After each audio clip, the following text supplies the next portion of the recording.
ఈరోజు ఈ సమావేశానికి ఏర్పాటు చేసిన రమేష్ బాబు గారికి మరియు నాగబాబు గారికి, వారి మల్లికార్జున్ మిత్ర బృందానికి ప్రత్యేకంగా ధన్యవాదాలు. అలాగే ఎంతో దూరం నుంచి ఏం చెప్తారు సార్, ఏం జరుగుతుంది అక్కడ, ఏం చేద్దాము, చేతిలో పైసలు లేకుండా కూడా ఇక్కడికి వచ్చిన మీ అందరికీ కూడా పేరు పేరున ధన్యవాదాలు. అలాగే మిత్రులు జేఓ మల్లికార్జున్ గారు, మిత్రులు ఏఈ నరసింహ గారు, నర్సిరెడ్డి గారు, నా తోటి మిత్రులు ప్రతి ఎల్లవేళలా వాళ్ళు పోతారు కానీ నన్ను నిద్రపోనియరు.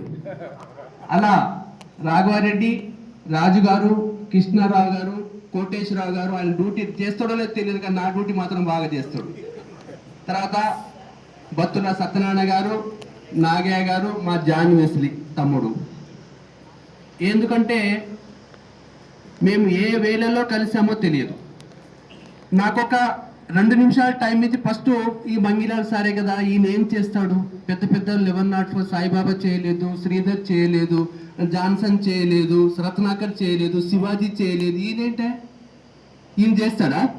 మీరు బయట పోయినాక మాట్లాడుకుంటారు. మీరు అందరు ఎందుకు చేస్తారు? ఎవరు చేయరు. కేసీఆర్ నిన్న చెప్పినట్టు తెలంగాణ నినాదం తీసుకొచ్చింది అంతే. ఆయన చచ్చిపోయితే యాక్షన్ నా వల్ల కాదని బరువు తీసి రోడ్డు మీద ఖమ్మంలో పడుకుంటే ఉస్మానియా యూనివర్సిటీ పిల్లగాళ్ళు మొత్తం సూదులు ఉచ్చుకొని హైదరాబాద్ తీసుకుపోయి నువ్వు బతకాలి బిడ్డ, మేము పని చేస్తామన్నారు వాళ్ళు. అలాగే కేసీఆర్ని పక్కన పడుకోబెట్టి యూనివర్సిటీ మొత్తము సకల జన సమ్మె చేసి ఇవాళ తెలంగాణ సాధించుకున్నాం మనం. అందులోనే మంగిలాల్ మామూలు. మంగిలాల్ అంటే నేను 99లో జాయిన్ అయినా, 98 బ్యాచ్ నాది. నా చిన్న స్టోరీ చెప్పుకోవాలి మీకు. ఇవాళ మీరు ఇంతమంది పేరు చెప్పిన ప్రతి ఇంజనీర్కి, ప్రతి ఇవాళ కుమారస్వామి ప్రతి లీడర్కి, ST association, BC association, OC association ఎవరైనా చెప్తే మంగిలాల్ సార్ కూడా వాళ్ళకి అందరికీ తెలుసు. నేనంటే వాళ్ళకి సింహ స్వప్నం. ఎందుకు సింహ స్వప్నం అంటే నేను ఎయిస్ అసోసియేషన్కి ఆంధ్రప్రదేశ్ కలిసి ఉన్నప్పుడు జనరల్ సెక్రటరీ ఎలెక్టెడ్. అంటే ఓటేస్తే మీరు అందరు మంగిలాల్కి ఓటేస్తే నా కులపోడు నాకే 7, కానీ అన్ని కులాలకి ఒక ఏకతాటిగా తీసుకొచ్చి వాళ్ళతో పాటు ఓటేపించిన ఆంధ్రప్రదేశ్ని రూల్ చేసిన ఏకైక మంగిలాల్ నేను. ఏ రోజు అప్పటి నుంచి మొదలుపెట్టిన ప్రస్థానము ఏ రోజు కూడా ఓడిపోలేదు. నేను 2005లో ఏడీగా ప్రమోషన్ వచ్చిన తర్వాత మళ్ళీ ఇంజనీర్స్ అసోసియేషన్ ఉంటుంది మాకు. అక్కడ జాయింట్ సెక్రటరీ, వైస్ ప్రెసిడెంట్ రకరకాల పోస్టులతో నన్ను అలా తీసుకుపోయి నా అన్నదమ్ములు, అక్క చెల్లెలు, అక్కడ ఇంజనీర్స్ అందరూ కూడా నన్ను ఒక స్థాయిని, ఇవాళ ఆంధ్రప్రదేశ్ని, ఇవాళ తెలంగాణ పరిచయం చేసిన అక్క చెల్లెల్లో ఇంజనీర్స్ అసోసియేషన్కి, ఏఐస్ అసోసియేషన్ వాళ్ళకి మీ అందరి ముందు కూడా ధన్యవాదాలు చెప్తున్నాను. వాళ్ళకి నేను ఒక అనామకుడిని. ఇవాళ నేను ఇలాగే ఇంజనీర్స్ అసోసియేషన్ పనిచేస్తూ నేను అసోసియేట్ ప్రెసిడెంట్, అన్ని లెవెల్లో జనరల్ సెక్రటరీ, అన్ని లెవెల్లో పోస్ట్ పనిచేశా. కానీ నేను ప్రతిదీ లెటర్ ఇచ్చినప్పుడు కూడా, మేము ఇచ్చిన ఇంజనీర్స్ అసోసియేషన్ ఇచ్చినప్పుడు కూడా దాంట్లో ఈపీఎఫ్ టు జీపీఎఫ్ ఉంటుంది. 10 పాయింట్లు 100 పాయింట్ ఉంటుంది. కానీ ఆ పాయింట్ ఎప్పుడు కూడా పాయింట్గానే ఉండిపోతుంది. ఫస్ట్ ఒకసారి ముందుకు వస్తుంది, మళ్ళీ కొన్నిసార్లు అట్లా రూపినప్పుడు మళ్ళీ వెనుకకు వచ్చేస్తుంది. ఎందుకు వస్తుందో తెలియదు. నేను ఒకసారి ఏం చేశామంటే కేటీపీఎస్లో అందరు మిత్రులు అందరు కలిసి ప్రభాకర్ సార్ పేరు చెప్పగానే నన్ను ఎక్కడో ట్రాన్స్ఫర్ చేస్తాడు, ఆయన ముందు మాట్లాడొద్దు, నేను లీడర్ని కాదు సార్, నేను ఉత్తగినే సార్ అని చెప్పుకునేటోళ్ళు చాలా మంది ఉండే ఆ రోజుల్లో. అటువంటి కండిషన్లో కేటీపీఎస్లో మొత్తము ధర్నా చేశారు. ఈపీఎఫ్ టు జీపీఎఫ్ అని ఇప్పుడు మీరు బన్నీ టీచర్ కదా, అలా 100 మంది ఎందుకో వాళ్ళు కష్టం వచ్చినట్టుంది ఎవరికో అంటే తోటి వాళ్ళు ఎవరో ఊరేసుకొని చచ్చిపోయారు. రేపు ఎట్లా చచ్చిపోయాడు అంటే ఆయన రేపు పొద్దున రిటైర్మెంట్. ఆయన ఆ రిటైర్మెంట్ ముందు నేను బట్టల షాప్లో పనిచేసినట్టు అయిపోతున్న పని, నేను బతికి ఏం చేయాలి? ఇక్కడైతే రేపు ఇవాళ 1,00,000 రూపాయల జీతం వస్తుంది, ఎల్లుండి నుంచి నాకు జీతం రాదు, పెన్షన్ రాదు, ఏం చేయాలి? నేను నా పిల్లలకి, నా పెళ్ళానికి ఏం సమాధానం చెప్పాలి? ఎక్కడికి వెళ్ళి కూలి పని చేయాలి అని చెప్పేసి ఆ క్యాండిడేట్ ప్లాంట్లో డ్యూటీలోనే ఊరేసుకొని చనిపోయాడు. అంటే పరువు కోసం. ఇప్పుడు మీరు చాలా మంది చెప్పారు పరువు అనేది చాలా ముఖ్యం. అందుకని అలా చనిపోవడంతో మిగతా వాళ్ళందరూ ఏం చేశారు, రోడ్డుకి ఎక్కారు. నేను ప్రతి వాళ్ళకి ఏంటంటే నేను అటెండర్ నుంచి పై లెవెల్ వరకు అందరితో కూడా జాక్లో అందరితో కలిసిమెలిసి ఉంటాను కాబట్టి ప్రతి వాళ్ళ సమస్య నాకు చెప్తారు. ఈ సమస్య మంగిలాల్ సార్కి చెప్తే ముందు ఉంటాడు, మనం కాపాడుకునే ధైర్యం ఉంటుందో నాకు తెలియదు. ఆ ఉద్దేశంతోనే నేను ఎక్కడో ప్రాజెక్టులో పనిచేస్తుంటే నన్ను పిలిపించారు, సార్ పొద్దున ఇక్కడ నుంచి రండి అని. అక్కడ ఇద్దరు సీలు ఉంటారు, పెద్ద పెద్ద స్టేషన్లు అవి వీళ్ళందరూ రోడ్డుకి ఎక్కితే యూనిట్ ట్రిప్ అయిపోతే మీకు కరెంట్ రాదు, ఇక్కడ మీరు మాకు ఇవ్వరు. అటువంటి కండిషన్లో మొత్తం స్టేట్ మొత్తం బగ్గుమన్నది. నేను ఏదో మాట్లాడి నాకేందంటే సరదాగా ఏదో మాట్లాడి జనాలని మెప్పించుకోవడము, వాళ్ళని హుషారు చేయడం కోసం మాట్లాడుతూ ఉంటాను. నేనేదో మాట్లాడేసి వెళ్ళిపోయినాను, అది బగ్గుమన్నది. ప్రభాకర్ సారి కోపం వచ్చింది. అక్కడ ఇద్దరు సీలను పిలిచి ఏం జరిగింది అక్కడ కేటీపీతో రిపోర్ట్ కావాలి అన్నాడు ఆయన రిపోర్ట్ అనగానే ఇద్దరు సీలు అక్కడ ఉన్న ఎవరెవరైతే ధర్నాకి వెళ్ళారో వాళ్ళందరినీ పిలవడం అయింది, వాళ్ళతో మీటింగ్ పెట్టడం అయింది. వాళ్ళందరికీ భయం మొదలైంది. వాళ్ళందరూ ఎవరు వచ్చారంటే మంగిలాల్ సార్ వచ్చారని చెప్పారు. ఆ ఇద్దరు సీలు నాకు ఫోన్ చేశారు, మంగిలాల్ నువ్వు కానీ వచ్చావా ఇక్కడికి అన్నా. నేను మనుగురు వెళ్తున్నా కదా సార్ అంటే అక్కడ నుంచి 70 కిలోమీటర్లు. నేను ఎందుకు వస్తానండి, లేదు నువ్వు వచ్చావు అందుకే అక్కడ సీఎండి గారు ఫోన్ చేశారు, ఇవాళ గొడవ అవుతుంది, వీళ్ళందరికీ సస్పెండ్ చేస్తారట, అందరికి ట్రాన్స్ఫర్ ఇస్తారట అన్నాడు. సరే సార్ మీరు ఫోన్ పెట్టేయండి, నేను ప్రభాకర్ సార్తో మాట్లాడతా. ప్రభాకర్ సార్తో నేను మాట్లాడి ప్రభాకర్ సార్కి ఏంటంటే చదువుగా నాకు లక్ ఏంటంటే ప్రతి సీఎండికి నేను ఒక కొడుకుగాను ఒక తమ్ముడుగాను ఎలా తీసుకుంటారో తెలియదు.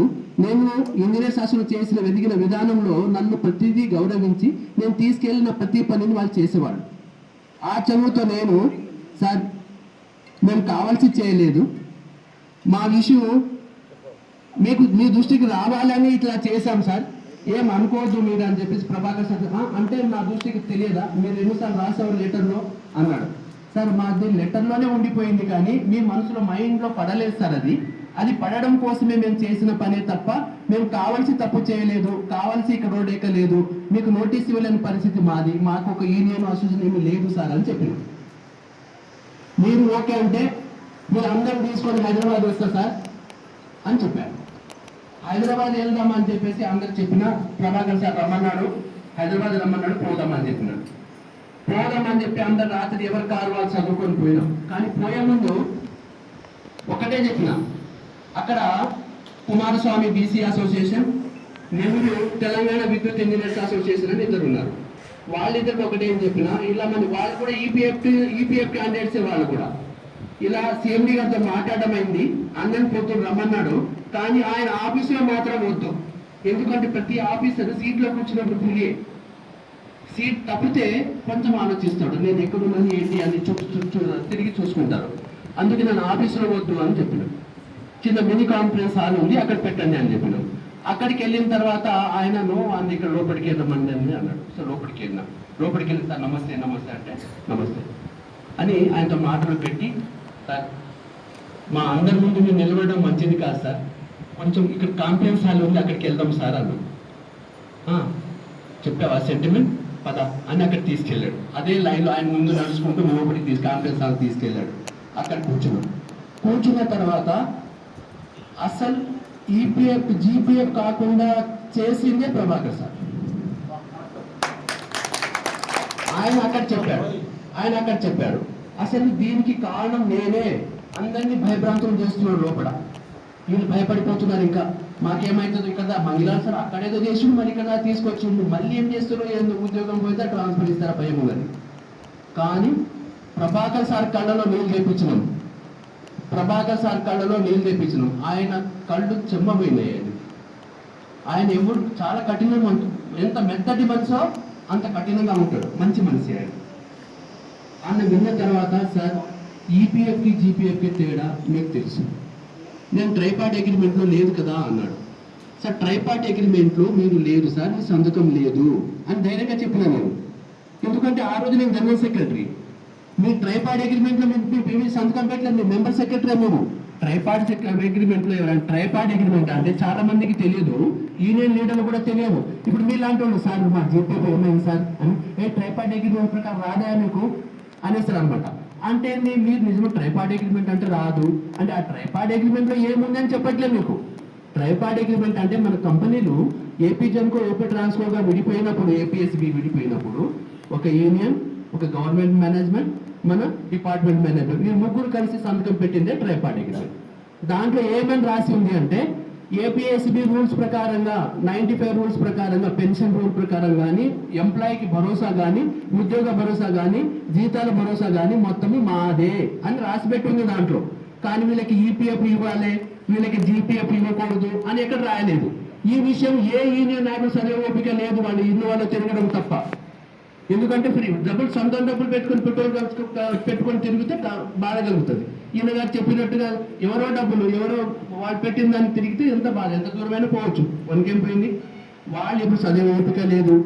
వాళ్ళు ఏ యూనియన్ లీడర్ అందరూ కూడా. అయితే ఇక్కడ చెప్తున్నా, అయితే ప్రభాకర్ సార్కి నేను క్లియర్గా చెప్పిన, సార్ జీపీఎఫ్ క్యాండిడేట్ని చూడండి, మీరే ఉన్నారు సార్, యాపిల్ సిమ్లా యాపిల్ పండులా ఉన్నారు సార్ మీరు. ఎందుకంటే మీకు ధైర్యం ఏంటంటే మీ వల్ల 2 లక్షల ఈపీఎఫ్ వస్తుంది, జీపీఎఫ్ వస్తుంది. ఈపీఎఫ్ క్యాండిడేట్కి 2,000 రూపాయలు వస్తుంది. భార్యాభర్తలు కూలీకి వెళ్తున్నారు సార్, మిమ్మల్ని వీడియో చూపించమంటారా లేకపోతే మీరు వస్తారా చెప్పండి. మీరు ఒక సీఎండి, మా బాధని ఎవరికి చెప్పుకోవాలి? పిల్లగాడు స్కూల్ పోవట్లేదంటే అమ్మకి చెప్తాడు, అమ్మ ఎందుకు పోవట్లేదని తండ్రికి చెప్తుంది. కానీ మేము మా బాధ చెప్పుకోవడానికి మీరు ఒకరే ఉన్నారు, మీరు మా సీఎండి. ఇప్పుడు చెప్పండి సార్, మాకు జీపీఎఫ్ కావాలా వద్దా? 2000 ఇక్కడ మాకు మేమేం తప్పు చేస్తున్నాం సార్, మేము డిపార్ట్మెంట్ మేము కూడా సర్వీస్ చేస్తున్నాం, మేము అందరం చేస్తున్నాం, ఒకరికి ఒకరు రూల్ ఏంటి సార్ అని చెప్పి అక్కడ నుంచి ఓకే నాది, నేను మిమ్మల్ని జీపీఎఫ్ ఇప్పిస్తా అని అక్కడ హామీ ఇచ్చాడు ఆయన. ఇవ్వడంతో 2018లో కూడా మనం చెప్పినట్టుగా అప్పుడు మన పిఆర్సీ టైం ప్రగతి భవనంలో అందరం వెళ్ళాం. అందరూ అక్కడికి వెళ్ళి కేసీఆర్ గారు నిజంగా మనస్ఫూర్తిగా చెప్పిండో ఇలా చెప్పిండో కానీ ఆ రోజు దేవుడు వీళ్ళకి ప్రభాకర్ సార్ ఇగో వీళ్ళకి జీపీఎఫ్ ఇచ్చేయండి అన్నాడు. ఇదో చూడండి అని అనగానే మరుసటి రోజు ఈయన చెప్పినట్టు ప్రభాకర్ సార్ ఫైల్ పట్టుకొని పోయాడు. ఫైల్ పట్టుకొని పోయి మళ్ళీ ఏం చెప్పాడు, union leader all union leader జాక్ని పిలిచి నేను ఒకసారి సీఎం గారితో ఓకే చెప్పి నేను ఇచ్చొచ్చాను, మీరు ఒకసారి కలిసి రండి అని చెప్పాడు ఆయన. కానీ ఏ ఒక్క ఎదువ పోలేదు. నేను ఎందుకు ఎదువ అంటున్నానంటే నా కడుపులో మంట, ఏ ఒక్కరు పోలేదు. వాళ్ళకి ఎందుకంటే బలుపు, వాళ్ళందరికీ జీపీఎఫ్ ఉంది, వాళ్ళ కడుపు నిండి ఉంది, వాడికి ఏం బాధ?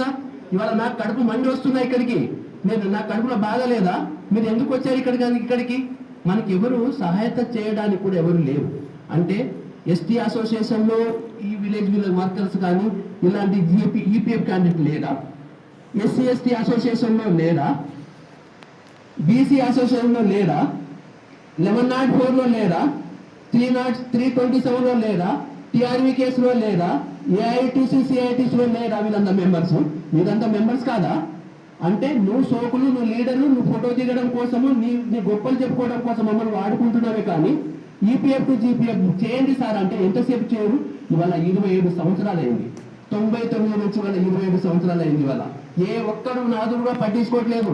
మీలాంటి వాళ్ళు ఎవరైనా అమాయకంగా అడిగితే మీరేమో మా పెద్ద సార్ కదా ఏమనుకుంటాడో ఏమో, సార్ జీపీఎఫ్ ఏమన్నా లెటర్ ఇచ్చినాం కదా తెలియదా నీకు అనగానే పోయి లెటర్ ఇచ్చిందంట, మా సార్ లెటర్ ఇచ్చిందంట అని మీరు అందరూ డమ్ముకు వేసేస్తూ ఉంటారు.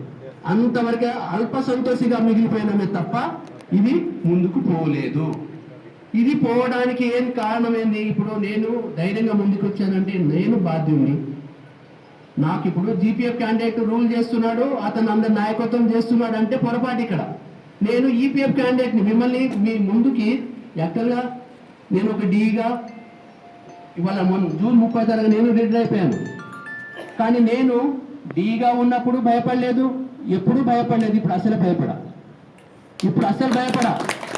ఎందుకంటే ఎవరినైనా గల్లబట్టి నిలబెట్టే కెపాసిటీ ఉంది. ఇప్పుడు నేను మీకోసం మీరందరూ నాతో ఉండాలి, మీరందరూ తోడుగా ఉండాలి, ప్రతి సమస్యకి ముందు ఉండాలి. మీరు ఎట్లా ఉండాలంటే పిలిస్తే ఇక్కడ చుట్టుపక్కల మనం కూడా ఇప్పుడు మేము మామూలుగా 10 మంది ఫ్రెండ్గా తిరుగుతున్నాము, ఇవాళ అందరు ఇక్కడికి వచ్చినాము. అలా రేపు మొత్తం స్టేట్ వైడ్గా అక్కడక్కడ ఇవాళ మీరు ఇక్కడ సమస్య ఈ 2 జిల్లాల కమిటీ మీరే పెట్టుకోండి, ఆ కమిటీలో మనం పెట్టుకుందాం. ఎవరినో ఒకరు మాట్లాడడానికి ఉండాలి కాబట్టి కమిటీ పెట్టుకున్నాము. ఇప్పుడు ఈ సమస్యని ముందుకు తీసుకుపోవాలంటే ఎట్లా? ఇప్పుడు మీరు ఇంతకుముందు ఏదో సినిమా చూశారు కదా, పవన్ కళ్యాణ్ సినిమా. ఏం సినిమా అది? అత్తారింటికి దారేది. వాడు గుండా ఏం చేస్తుంటాడంటే వాడు వెనక ఎవడో ఉంటాడో, చల్ మీరే పిచ్చే కోనాయ్ క్యా అని వాడిని నా వెనక ఎవరో తెలుసా నీకు అనగానే లల్లు అంకుల్ జయ ఆంటీ అని వాళ్ళిద్దరి పేర్లు చెప్తాడు. ఆ హీరో వచ్చి పేర్లు అని కొడుతూ ఉంటాడు. అంటే వాడు వెనక ఉన్నారని చెప్పిండు, మీరు లేకపోతే నన్ను కూడా అట్లే కొడతారు. అందుకనే మీరందరూ కూడా వీళ్ళ వాళ్ళ మాటలు వినకండి దయచేసి. ఇప్పుడు దాకా నేను మనం మనస్ఫూర్తిగా ముందుకు వచ్చిన, నాకు నిజంగా నా సొంత అక్క చెల్లెలు లేరు, నాకు రాఖీ పండుగ రోజు బాధేస్తుంది. కానీ ఈ సమస్యని నా 5,000 మంది అక్క చెల్లెల కోసం మీరు అందరూ సపోర్ట్ చేస్తే తప్పకుండా ముందుకు తీసుకెళ్తా, ముందుకు పోతా. ఎంత కష్టమైనా పర్వాలేదు, నేను భరిస్తా. కాబట్టి మీరు అందరూ ధైర్యంగా ఉండండి, నిరాశ పడకండి, పిల్లల కోసం ఎదురు చూడకండి. మనం ఏ పని చేసినా ఇబ్బంది పడకండి. కాబట్టి ఏంటంటే దీనికి సాధ్య టైం అతి తక్కువలోనే ఉంది, తక్కువ టైం ఉంది. కాబట్టి మనం దీనికి ఏం చేయాలంటే దీనికి ఫైనాన్స్ సపోర్ట్ కావాలి. ఇంతకుముందు ఏ గారు చెప్పినట్టుగా ఇవాళ మేము కోర్టుకి వెళ్ళాం. కోర్టులో 1000 మందిని కోర్టుకి తీసుకెళ్ళి లాయర్కి ఒకటే చెప్పాము, సార్ మా మనిషికి ఇంత డబ్బులు ఇస్తున్నాము, ఇన్ని లక్షలు అవుతున్నాయి మీకు, కాడితే వాయిదాలు పడేసి వాయిదాలు వస్తున్నాయి, పలానా రోజు అని చెప్పొద్దు. మాకు సంవత్సరం లోపుగా మీరు ఆర్డర్ కావాలి అని చెప్పాము. మాకు కండిషన్ ఆర్డర్ మీలాంటి మీరు ఇచ్చిన ఆర్డర్ చాలా ఉన్నాయి సార్. మొత్తం విద్యుత్ సౌదాలో ఉన్న మొత్తం ఒక ఫ్లోర్ మొత్తము మీ జడ్జిలు ఇచ్చిన ఆర్డర్లే ఉన్నాయి అక్కడ. కానీ మీ ఆర్డర్ ఎవరు బేఖాతరు చేస్తున్నారు, పక్కన పడేస్తున్నారు. మేమేం చేస్తున్నాం, ఉప్పించుకొని కాళ్ళకి చెప్పులు, కొత్త చెప్పులు వేసుకొని తిరిగి నాకు ఆర్డర్ వచ్చింది, సీఎంని కలవాలి, డైరెక్టర్ని కలవాలని కలిసి తిరిగి కాళ్ళ చెప్పులు అరిగిపోయి కాళ్ళకి బొబ్బనెక్కి కాళ్ళు తీసేసేంత వరకు మేము తిరిగినా కూడా మీ ఆర్డర్ పనికి రావట్లేదు సార్. దయచేసి సంవత్సరం లోపుగా ఆర్డర్ ఇప్పిస్తానంటేనే మీరు డబ్బులు ఇస్తా. ఈ 10 మంది డబ్బులు ఇవి నాయి కాదు, నేను వాళ్ళందరిని మెప్పించి తీసుకొచ్చిన. రేపు వాయిదా పడింది, అక్కడ అయింది, లాయర్ తిన్నాడు, నేనేం చేయాలి అని నా మాట నాకు రావద్దు సార్ అని అంటే ఆయన పాపం ఆయనకి ఇప్పుడు మన టీంలో లక్ ఏంటంటే సిఎస్ బంధువులు ఉన్నారు, జడ్జి బంధువులు ఉన్నారు. మనం క్యాడర్ చిన్నదే కావచ్చు, మన బంధువులు పెద్దలే కదా. ఇప్పుడు రాఘవరెడ్డి ఉన్నాడు, ఇప్పుడు రేవంత్ రెడ్డి వాళ్ళ బావ, ఏమున్నది క్యాడర్ చిన్నదే. ఇప్పుడు ఆయన బావ అనగానే మనం రేవంత్ రెడ్డి వాళ్ళ బావ అంటాను, రెడ్డు కాబట్టి బావ, ఎక్కడైనా సంబంధం మనకి. అటువంటి కండిషన్లో మనకి జడ్జి దగ్గర రైటర్, మన జడ్జి మొత్తము ఆర్డర్ ఇచ్చే ముందు ఒక పని చేస్తారు. ఆ ఆర్డర్ ఇష్యూ చేసే క్యాండిడేట్ ఒక క్యాండిడేట్ వాళ్ళ బంధువు, వాళ్ళ బాబాయ్ అంట. మీరు మాట్లాడతారా సార్ అన్నాడు. మనం మాట్లాడదామా, అతనితో మాట్లాడి సార్ మేము ఇట్లా ఇలా ఉంది సార్ మీ పరిస్థితి, మేము కోర్టుకి వెళ్ళాలనుకుంటున్నాము, యూపీఎఫ్ జీపీఎఫ్ కావట్లేదు, కాబట్టి మేము మాకు మంచి లాయర్ని ఎవరైనా ఉంటే చూడండి. అందరు లాయర్లే, అందరు డాక్టర్లే, అందరు లైన్మెన్లే, అందరు ఎలక్ట్రీషియన్లు, అందరు ఇంజనీర్లే.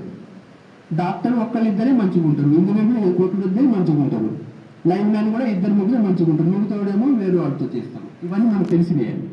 ఇటువంటి కండిషన్లో ఆయన చెప్తే ఎవరు అనుకుంటున్నారు అన్నారు. మేము 3 పేరు సెలెక్ట్ చేసి, మాకు ఎవరో చెప్పారు, వీళ్ళ వాళ్ళ అనుభవంతో 3 పేరు కనుక్కుంటే 3 పేరు చెప్పాము. దానికి చెప్తే ఈ రాజశేఖర్ రెడ్డి కొంచెం బాగా పర్వాలేదట సార్ అంటే, ఆయన ఎక్కడ ఉంటాడంటే మాకు ఆయన డీటెయిల్స్ తెలియదు మాకు, కానీ వికారాబాద్లో ఉంటాడు సార్ అంటే, ఓకే అని ఆయన టక్క కొట్టి ఆయన ఎంప్లాయీ ఐడి కొట్టి ఉన్న దాంట్లో ఈయన ఓకే ఈయనకి ఇవ్వండి అన్నాడు. అక్కడ ఆయన దగ్గర పోయి ఉత్తగా ఇవ్వలేమేము 10 సార్లు తిరిగాం. మాతో పాటు సిద్దిపేట్, మెదక్, సంగారెడ్డి ఆ చుట్టుపక్కల అప్పుడు మాతో టచ్లో ఉండే వాళ్ళేదో మేము ఎమ్మెల్యేతో మీటింగ్ పెట్టినప్పుడు పాలంచి వచ్చినప్పుడు మమ్మల్ని గమనించి వాళ్ళు మాతో తోడైంది. దాని తర్వాతనే మెల్లమెల్లగా అందరం కోర్టుకి వెళ్ళడం అయింది. కోర్టులో కూడా 6 months వస్తుంది అనుకున్న దాన్ని వీళ్ళ గారు చెప్పినట్టుగా రాత్రి ఎక్కడో ఉన్న కేసు మేమేమనుకున్నామంటే, మేము 3 భాగాలు, మేము 11,000 పెట్టుకున్నప్పుడు 3 భాగాలుగా డివైడ్ చేసుకున్నాం. ఒకటి లాయర్కి మనిషికి ఇంత ఇవ్వడం, ఒకటి మనం తిరగడానికి. ఇంకా మేమేమనుకున్నామంటే హియరింగ్కి రావడానికి లాయర్ దగ్గరికి వెళ్ళి, మన డిపార్ట్మెంట్ లాయర్స్ ఉంటారు కదా సార్, త్వరగా కాపీ పంపించడం తిరుగుదామని పెట్టుకున్నాం కొంత డబ్బులు. అది ఆయన చెప్పాం, మేము ఇలా ఉన్నాం సార్ అని చెప్పాను. ఆయన అది విన్న తర్వాత ఆయన ఏం చేశాడు, ఆయన బార్ అసోసియేషన్కి ప్రెసిడెంట్ జనరల్ సెక్రటరీ చేసాడు. ఈయన తెలంగాణ విడిపోయే ముందు ఈయనకు అరెస్ట్ చేశాడు. ఈయనకి అటువంటి క్యాండిడేట్ మనకు తెలియదు అప్పుడు దాకా. ఆ క్యాండిడేట్ ఏం చేసిండు, సరే అని ఫైల్ ముందుకు తీసుకొచ్చి రాత్రి 11 ఫోన్ చేశాడు. మహిళలు గారు మీ దగ్గర మేనేజ్ చేయడానికి డబ్బులు ఉన్నాయంట కదా, ఉన్నాయా అన్నాడు. ఉన్నాయి కానీ సార్, మరి అది మా పరిధిలో ఉంటే పర్వాలేదు సార్, పరిధి దాటితే మేము ఇవ్వలేము సార్ అని చెప్పేసినాం. సరే ఆయన ఎంత అనుకుంటున్నారో చెప్పండి సార్, మేము దాన్ని మా వాళ్ళతో మాట్లాడతాం అంటే, మేము అప్పుడు ఒక 10 మంది కమిటీ మెంబర్గా ఉన్నాం. అంటే అందరం ఏ విషయం తప్పు చేసినా ఓపెన్ చేసినా మేమే చేయాలి. సరే ఇట్లా ఉంది పరిస్థితి అందరికి వివరంగా చెప్తే, వీళ్ళందరినీ కాన్ఫరెన్స్లో పెట్టుకొని ఆయనలో లైన్లో పెట్టుకొని సార్ ఇట్లా చెప్తున్నానని చెప్తే, సార్ మనం ఓకే కార్ వేసుకొని ఎన్పిటిసిఎల్ ఎస్పిటిసిఎల్ ట్రాన్స్కో జన్కో తిరిగేదానికంటే కూడా ఈయన ఏదో మంచిగా అంటున్నాడు కదా, అదే ముందే ఇచ్చేద్దాం అవుతుందేమో అని అంటే, సరే ఓకే అన్నాం. మేము అంతకుముందే ఆయనకి చెక్కుల్లో డబ్బులు ఇచ్చి వచ్చున్నాం. మేము చెక్ ఇచ్చిన డబ్బులు ఎప్పుడు కూడా మేము ప్రతి ఎవరికి ఇచ్చినప్పుడు మీరు వచ్చి నిలబెట్టినా కూడా నువ్వు మాట్లాడినావు కదా ఏంది నువ్వు అంటారు మన వాళ్ళు. అంటే మనం పాత సామెత చెప్తారు కదా, ఇప్పుడు ముందు నుంచి మనం చిన్న ఇది చీమ పోయినా పర్లేదు, ఎలుక నుంచి ఎలుగులు పోయినా పర్లేదు, అటువంటి సామెత కదా. అట్లా మేము టక్కటక్క చెప్పేసి ఆయన మరుసటి రోజు మీ కేసు సక్సెస్, మీరు ఆర్డర్ వచ్చింది అన్నాడు మరుసటి రోజు. అయితే ఆర్డర్ వచ్చింది అనగానే ఎవరు ఇప్పుడు ధైర్యం సరిపోదు కదా, ఏం గుర్తగానే ఎవరు మీరు ఎవరు నమ్మరు కదా. అప్పుడు మాకు ఆర్డర్ వచ్చిందని మేము అందరికి చెప్పుకొని సంతోషిస్తారు. నిజమా సార్, ఏం చెప్తున్నారు మీరు అని అంటే, నిజమండి మీరు గెలిచారు, మీ ఆర్డర్ వచ్చేసింది అన్నాడు. తర్వాత ఆనందంతో ఏం చెప్పుకోవాలో అర్థం కాలేదు. తర్వాత మిత్రులు కొంతమంది మిత్రులు దాని మీద ఒక వీడియో చేశారు. అసలు కేసు అంటే అసలు ఎట్లా వాదించాలి, ఎట్లా పేపర్ చింపాలి, ఎట్లా పేపర్ రాయాలి, అప్పుడు ఆర్డర్ వస్తే కరెక్ట్. కానీ అట్లా పోయి ఇట్లా కేసు వస్తే అది ఆర్డర్ అనా, ఏం రామస్వామి కరెక్టేనా అది ఇట్లా వాళ్ళని చెప్తే, నిజం సార్ ఏది అంత అవుతుంది అని రామస్వామి చెప్పే ఆ సార్ ఉద్దేశం పక్కకు పోయారు. ఆర్డర్ వచ్చి మొత్తం 8 వారాల్లో మీ ఆర్డర్ని ఇంప్లిమెంట్ చేయమని ఆర్డర్ తీసుకొస్తే రాష్ట్ర మొత్తం ప్రతి నాయకుడు కళ్ళలో చీకటి అయిపోయింది. ఎవరు నమ్మలే ఆర్డర్ తీసుకొచ్చినాక. ఎందుకంటే ఇలా పైసలు పడేస్తే పైసలు వస్తాయి, పైసలు పడితే ఆర్డర్ వస్తుంది. కానీ ఇప్పుడు కొంతమంది కేసారు. ఏఓస్ అసోసియేషన్, ఓసీ అసోసియేషన్ నుంచి ఉన్నాడు ఆయన, కరుణాకర్ రెడ్డి అని. ఆయన 16 మంది వాళ్ళ బ్యాచ్. దీంట్లో మీకు విరమతి చెప్పడం ఏంటంటే, మనం 99 నుంచి 31 ఆగస్టు 2004 మధ్యలో ఉన్న ఎవరైనా పేపర్ నోటిఫికేషన్ ద్వారా వచ్చినా, విలేజ్ వర్కర్స్ నుంచి వచ్చినా, ల్యాండ్ యూజర్ నుంచి వచ్చినా, మొగుడు చచ్చిపోయి భార్యకు వచ్చినా, భర్త చనిపోయి భర్తకు వచ్చినా, మెడికల్ ఇన్వాలిడేషన్ అయినా, వీళ్ళందరూ జాయిన్ అయిన డేట్ నుంచి వీళ్ళందరూ ఎలిజిబులే.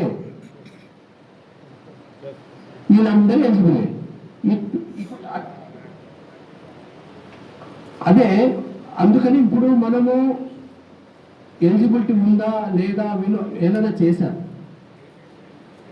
దయచేసి నేను చెప్పడం ఏంటంటే, ఇప్పుడు మన కర్తవ్యం ఏంటంటే, ఇప్పుడు మనం కోర్టు నుంచి బెదిరించేసాం భయపడి. మన court of contempt of case అని చెప్పేసి సుల్తానియా ఫైనాన్స్ సెక్రటరీ, తర్వాత న్యాయశాఖ ప్రిన్సిపల్ సెక్రటరీ పాపిరెడ్డిని కంటెంప్ట్ ఆఫ్ కేసు అంటే 8 వారాల్లో ఎందుకు ఇంప్లిమెంట్ చేయదు అని చెప్పేసి ఒక లెటర్ వెళ్ళింది. ఆ లెటర్ వెళ్ళగానే వాళ్ళని జూన్ 45 రోజులు టైం ఇస్తున్నాము అక్కడ నుంచి. అంటే మన టైం అయిపోయింది, 45 రోజులు టైం ఇస్తున్నాము, మీరు ఆ రోజు ముందు అనమాట, అంటే జూన్ 10వ తారీఖు మీరు కోర్టులో రిపోర్ట్ చేయాలి అని వాళ్ళకు వార్నింగ్ వెళ్ళింది, లెటర్ వెళ్ళింది. వాళ్ళు భయపడిపోయి వాళ్ళు కోర్టుకి వెళ్ళాలి. 45 రోజుల్లో ఇంప్లిమెంట్ చేయట్లేదు కదా, ఆర్డర్ ఇవ్వట్లేదు, జీపీఎఫ్ ఆర్డర్ ఇచ్చేయాలి. ఇవ్వకపోవడంతో వాళ్ళు ఏం చేశారు, భయపడి మేము కోర్టుకి ఎందుకు వెళ్ళాలి అని చెప్పి గవర్నమెంట్ డబ్బులు వాళ్ళేం పోయింది, వాళ్ళు స్పెషల్ లీవ్ పిటిషన్ కింద సుప్రీం కోర్టుకి అప్పీల్ చేసుకున్నారు. అంటే ఇక్కడ కోర్టుకి అటెండ్ కాకుండా ఉండడం కోసం అప్పీల్ చేసుకున్నారు ఎండాకాలంలో. పెడితే అది మళ్ళీ అప్పుడు జడ్జి, అక్కడ స్పెషల్ జడ్జి ఏం చెప్పారంటే, సరే మీరు కోర్టుకి వెళ్ళకుండా ఉండడం కోసం 12వ తారీఖు వరకు మీకు స్టే ఇస్తాను, కానీ కౌంటర్ వేయాలి మీరు అని చెప్పి కౌంటర్ వేయించారు. కౌంటర్ వేసాడు. రేపు మొన్న రిజల్ట్ ఉంది దానికి, అది కూడా కొట్టేస్తాం. ఎందుకంటే మనం సుప్రీంకోర్టే ఆర్డర్ ఇచ్చింది మనకి.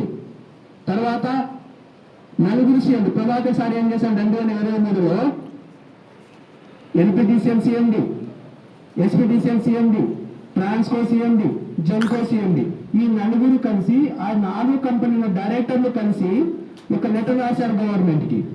వీళ్ళకి 99 నుంచి 2004 మధ్యలో ఉన్న వాళ్ళందరికీ జీపీఎఫ్ వస్తుంది, కానీ మీరు పేపర్ ఆర్డర్ ఇస్తే మేము ఇంప్లిమెంట్ చేస్తాము అని ఒక లెటర్ గవర్నమెంట్కి రాశారు. వీళ్ళు ప్రభాకర్ సార్ రాశారు 23లో. ఆ లెటర్ సపోర్టు, ట్రైపార్ట్ అగ్రిమెంట్ సపోర్టు, అన్ని లెటర్లు ఉన్నాయి. అన్ని ఇచ్చినా కూడా, ఎందుకంటే గవర్నమెంట్లో ఒక కింద వాళ్ళు ఏం చేస్తున్నారంటే, ఇప్పుడు సపోజ్ కింద ఉన్నాడు అనుకోండి, ఏదో చేసేవా చెప్పింది కదా అంటే, సార్ అట్లా కుదరదు సార్, ఇట్లా చేయాలి సార్ అని చెప్తారు. అలాగే వాళ్ళు ఏం చేస్తారు, పక్కదారి పట్టించేస్తున్నారు. పక్కదారి పట్టేయడం వల్లనే మనకు కొంచెం రాలేకపోతుంది. ఇప్పుడు మనం దగ్గరలో ఉన్నాము. గవర్నమెంట్ కూడా మేనిఫెస్టోలో, మన అసెంబ్లీ ఎలక్షన్ ముందు కూడా మేనిఫెస్టోలో పెట్టారు. వాళ్ళకి కూడా లోపల ఉంది. అయితే ఇక్కడ మీరు గమనించవలసింది ఏంటంటే, ఈపీఎఫ్ టు జీపీఎఫ్ అనే పదము మన 4 కంపెనీల్లోనే ఉంది. ఈపీఎఫ్ టు జీపీఎఫ్ మనదే. కానీ సిపిఎస్ టు ఓపీఎస్ చూసారా? సిపిఎస్ టు ఓపీఎస్ అనేది ఏంటంటే, అది స్టేట్ గవర్నమెంట్ లో ఉన్న టీచర్లు, కానిస్టేబుల్స్, రకరకాల డిపార్ట్మెంట్ లో ఉన్న వాళ్ళకి సంబంధించింది. అది ఇప్పుడు గవర్నమెంట్ ఏం ఆలోచిస్తుందంటే, వీళ్ళందరికీ జీపీఎఫ్ ఇస్తే మీరు నాలుగు చెప్తారు కదా సార్, బడ్డలు పడిపోతారు సార్ అనగానే వీళ్ళు భయపడిపోతున్నారు. ఎంత బడ్డలు పడుతుందని లెక్క చెప్పారు. కాబట్టి వాళ్ళు సిపిఎస్ ఇవ్వడానికి వాళ్ళు 2,60,000 మంది ఉన్నారు. వాళ్ళందరికీ ఇవ్వాలంటే గవర్నమెంట్ బడ్డం పడుతుందా లేదా అనేది గవర్నమెంట్ మొదటి మాటకి మేనిఫెస్టో పెట్టేసింది, కానీ ఇప్పుడు ఆలోచిస్తుంది. కానీ మనదైతే ఏమైందంటే, గవర్నమెంట్ ఈపీఎఫ్ టు జీపీఎఫ్ గవర్నమెంట్లో పైసా ఖర్చు లేదు. గవర్నమెంట్కి ఎటువంటి బరువు బాధ్యతలు ఉండవు మన మీద. గవర్నమెంట్కి ఏం భారం పడదు. ఎందుకంటే మన డబ్బులన్నీ మేము వివరంగా చెప్పాము. మీరు మాకు పేపర్ ఆర్డర్ ఇవ్వండి. పేపర్ ఆర్డర్ ఇస్తే ఏ కంపెనీ వాళ్ళు ఆ కంపెనీలో వాళ్ళకి జీపీఎఫ్ ఇచ్చుకుంటారు అని చెప్పాము. మేము లాస్ట్ టైం బట్టి గారిని కలిసినప్పుడు కూడా చెప్పాము, సార్ మీకు ఎటువంటి భారం పడదు సార్, మీరు సిపిఎస్కి, ఓపీఎస్కి, ఈపీఎఫ్కి 2 కలిపి చూడగలుగుతాం. 2 విడివిడికి భాగాలు సార్ ఇవి. మా ఎనర్జీ డిపార్ట్మెంట్ వేరు, అది వేరు. కానీ మీకు ఒకటి సార్, మీరు ఇవాళ లోన్ల కోసం దేశం తిరుగుతున్నారు సార్. బట్టికి ఇదే చెప్పినాం సార్, లోన్ల కోసం దేశాలన్నీ తిరుగుతున్నారు. కేసీఆర్ గారు ఆర్సీసీ పోలికి తప్ప అన్నిటికీ లోన్ తీసుకున్నారు సార్. మీకు లోన్ ఎక్కడ రావు సార్. కానీ మాకు జీపీఎఫ్ ఇంప్లిమెంట్ చేస్తే, మాకు జీపీఎఫ్ ఇంప్లిమెంట్ పేపర్ మీద మీరు ఇవ్వండి సార్. ప్రతి నెల మా తరఫున 12% చొప్పున 5,000 మందికి 200 కోట్లు ఈపీఎఫ్ సెంట్రల్ గవర్నమెంట్ పంపిస్తున్నారు సార్. స్టేట్ గవర్నమెంట్ మీ డబ్బులే మా పేరు మీద ఇచ్చి అక్కడ వాళ్ళకి ఇస్తున్నారు సార్. అది 200 కోట్లు మిగలాలి అంటే మాకు పేపర్ ఆర్డర్ ఇవ్వండి, జీపీఎఫ్ ఇచ్చేయండి అని చెప్పండి సార్. 200 కోట్లు ప్రతి నెల మిగులుతుంది, మన స్టేట్ గవర్నమెంట్ వాడుకోవచ్చు అని చెప్పారు. అలాగే మా అందరి పేరు మీద కూడా 300 కోట్లు డిపాజిట్ చేసి ఉన్నాయి సార్. అక్కడ ఆ డిపాజిట్ ఇమీడియట్ కూడా మీ ట్రెజరీలో వచ్చేస్తుంది. కాబట్టి మీరు ఆ డబ్బులు వాడుకోండి సార్. దయచేసి మీరు మేనిఫెస్టోలో పెట్టారు, మేము అందరం కూడా కేసీఆర్ ఇవ్వలేదు, ఇందిరా కాంగ్రెస్ వాళ్ళు ఇచ్చారు, వీళ్ళు చేస్తారని, వీళ్ళు పేదల పార్టీ అని చెప్పేసి మాకు ఒక నమ్మకం ఉంది, మీరు ఇస్తారని ఒక నమ్మకం ఉంది. ఎంతో మంది సార్ మీరు ఉన్నారు సార్, మీరు ఎన్నిసార్లు గెలిచారు సార్ అన్నారు. సరే సార్ మీరు 10 సార్లు గెలిచారు సార్ అన్న. 10 సార్లకి 10 పెన్షన్లు వస్తున్నాయి సార్ మీకు. గెలిచిన ప్రతి 5 సంవత్సరాలకి పెన్షన్ వస్తుంటారు మీకు. కానీ మేము బట్టల షాప్లో పనిచేస్తే బయటికి వెళ్ళిపోయినట్టుగా మాకు ఉద్యోగం బయటకు వచ్చేస్తే కంపెనీకి మాకు సంబంధం లేదు సార్. మాకు ఏం తప్పు చేసినాం సార్? మాకు ఎంత ఇస్తారు సార్? 1000 రూపాయలు, 60,000, 70,000 వస్తాయి అని ఆయనకు విడమర్చి చెప్పడం కూడా జరిగింది. ఎవరి దగ్గర కూడా నేను డీగా ఉన్నా అప్పుడు భయపడకుండానే ఉన్నట్టుగా చెప్పడమే నాకు తెలుసు. అలాగే చెప్పాను. వాళ్ళు కూడా వాళ్ళ మైండ్లో ఉంది కాబట్టి వాళ్ళు కొంచెం టెన్షన్గా ఉంది. మనం కూడా ఇప్పుడు ముందు పడాలి. మీరు ఈ యూనియన్ నాయకులు, క్యాస్ట్ అసోసియేషన్ నాయకులది, అసోసియేషన్ ఇంజనీర్స్ అసోసియేషన్ నాయకుల మాట వినకండి. మీరు వినండి, మీరు వినొద్దని అనట్లేదు. కాబట్టి ఏంటంటే ఇప్పుడు మనకి ఎవరు కనిపించాలంటే మన కళ్ళలో మన భార్య మాత్రమే కనిపించాలి. మన కళ్ళలో మన భార్య మాత్రమే కనిపించాలి. ఇప్పుడు కొడుకులు వాళ్ళ భార్యను తీసుకుని వాడు ఎక్కడికో వెళ్ళిపోతూ ఉంటారు, అమెరికా, రష్యా వెళ్ళిపోతారు, మాకు చూసేటోడు ఉంటాడు మనకి. జేబులో పైసలు ఉంటేనే ధైర్యం. నేను ఇంతమంది మాట్లాడాను, కానీ మీ గొంతు అంతా మూగపోయింది, డల్లుగా మాట్లాడారు. ఇంతమంది నాగయ్య గారు అని మాట్లాడారు. ఆయన ఇప్పుడు రన్నింగ్ లో ఉన్నాడు కదా, ₹1,00,000 జీతం వస్తుంది, టక గట్టిగా మాట్లాడాడు ఆయన. అంటే డబ్బులు ఉంటే మనిషికి ఎంత ధైర్యంగా మాట్లాడగలం అనేది అది ఆయన బట్టి ఎగ్జాంపుల్ అనమాట. మిమ్మల్ని మాట్లాడమంటే మీ పేరే పూర్తి చెప్పట్లేదు మీరు. అంటే అభద్రత భావంతో మనము ఆ భద్రత భావంతో ఉన్నాం కాబట్టే డబ్బు ఉంటే ఒకటి, డబ్బు లేకపోతే ఒకటి. కాబట్టి ఆ విధంగా మనము ముందుకు వెళ్ళాలి అనుకుంటే మీరందరూ అయితే ఇక్కడ ఈపీఎఫ్ జీపీఎఫ్కి దీనికి అకౌంట్ నెంబర్ కావాలన్నారు. ఎందుకు పెట్టాము దీనికి పేరు ఎందుకు పెట్టామంటే మేమందరం ఇప్పుడు మీరందరూ ఎవరో 11,000 మాకు మా అకౌంట్కి ఎవరెవరు అకౌంట్లో కొడుతున్నారు, కానీ అవి మళ్ళీ ఇన్కమ్ ట్యాక్స్ ప్రాబ్లము అవన్నీ ప్రాబ్లం అని చెప్పి మేమేం చేశాము, ఇది బాగాలేదు, అనవసరంగా మిస్యూజ్ అవుతుంది, మాకు బాగలేదు, ఒక అకౌంట్ ఓపెన్ చేసి దాంట్లో వేసేస్తారు అని చెప్పి మేము దీనికి బ్యాంక్ అకౌంట్ దగ్గర పోయాము. అది ఇండివిజువల్గా ఇవ్వండి, అది కరెంట్ అకౌంట్ అయితే ముగ్గురు జాయింట్లో అయితే ఇస్తాము, దానికి ఫరం కావాలి అన్నారు. ఆ ఫరం కావాలన్నప్పుడే మేము దీని పేరు పెట్టాము. ఎందుకంటే అప్పటికప్పుడే నేను తీసుకొని ఆ ఫరం కావాలని పెట్టి అక్కడ సబ్ రిజిస్టర్ ఆఫీస్కి వెళ్ళి 12-15 మంది పోయి సంతకాలు పెట్టి దాన్ని పెట్టి మళ్ళీ యూనియన్ బ్యాంక్ అకౌంట్ తయారు చేసాం. ఈ అకౌంట్ ద్వారానే మేము మొత్తం లాయర్కి డబ్బులు ఇవ్వడం జరిగింది. అప్పుడు దాని తర్వాత కూడా మేము ఒక ఒప్పందానికి వచ్చాం. అంటే మీకు ఓపెన్ గా చెప్పకూడదు, ఇప్పుడు మనము ఒక ఒప్పందంలో ఉన్నాం. మనం ఇప్పుడు సెక్రటరియట్ సెంటర్లో ఉన్నాము. సెక్రటరియట్ సెంటర్లో ఒక ఎమ్మెల్యే ఎంపీ దగ్గర కాదు మనం.